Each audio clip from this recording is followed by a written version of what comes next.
Hey everybody, welcome to Afternoon Shred. My name is Nick. Thanks for stopping by. This pedal here, what an amazing pedal. Such an incredible pedal.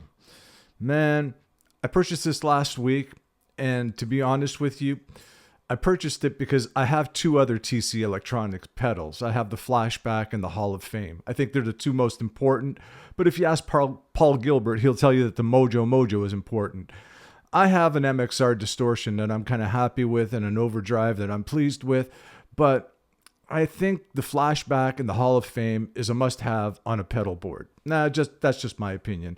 But I bought this because I wanted to check out the pitch shifter, I wanted to check out the vibe, and I wanted to check out the sub up and sub down of the pedals that are included in this box of delight right here. This is an incredible, incredible pedal.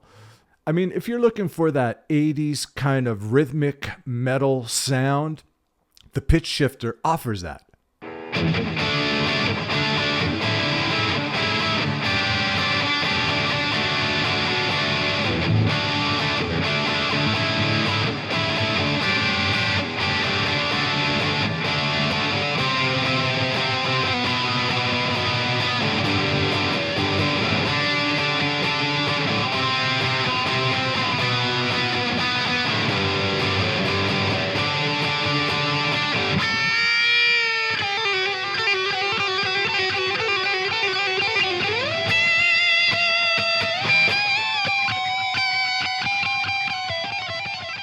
Now, it might not be for leads, unless you want to channel your Mr. Big sound, you know what I mean? Then it sounds kind of cool, right? But I wouldn't, suggest it for leads. But for filling in, giving you that full kind of 80s metal sound, I don't think you can go wrong with the pitch shifter.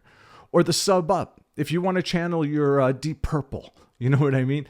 And bring out the Deep Purple from within you. Then you could use the sub up and sub down and create an organ sound.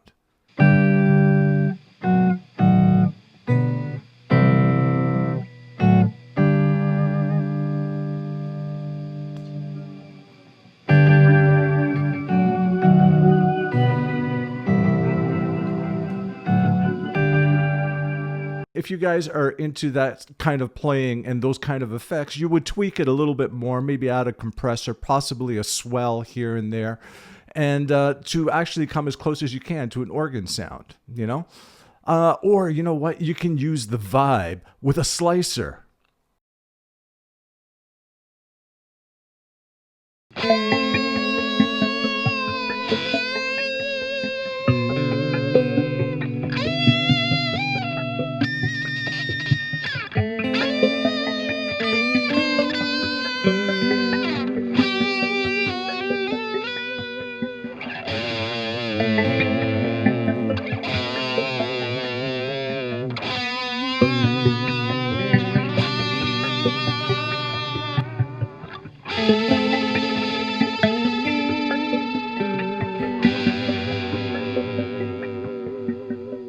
Now the vibe is really cool here. I've got a completely dry solo sound happening on the vibe, and I decided to throw something in there for added effect, which is the Boss Slicer.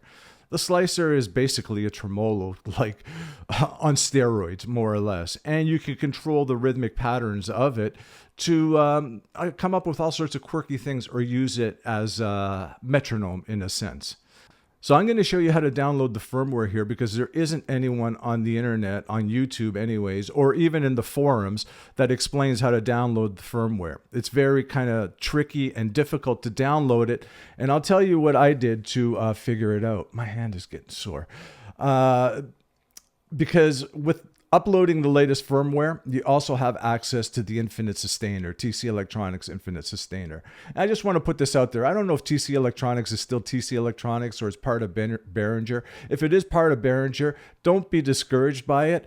They've stepped up their game when it comes to the TC Electronics stuff. So downloading the firmware can be a little tricky because I did follow the steps, the instructions when you download the software to get the firmware into your pedal. It does tell you how to do it, and it says that if it fails or if you have a hard time, just repeat the process over and over again. I must have repeated the process about 100 times, and I kept getting firmware migration failed over and over and over again.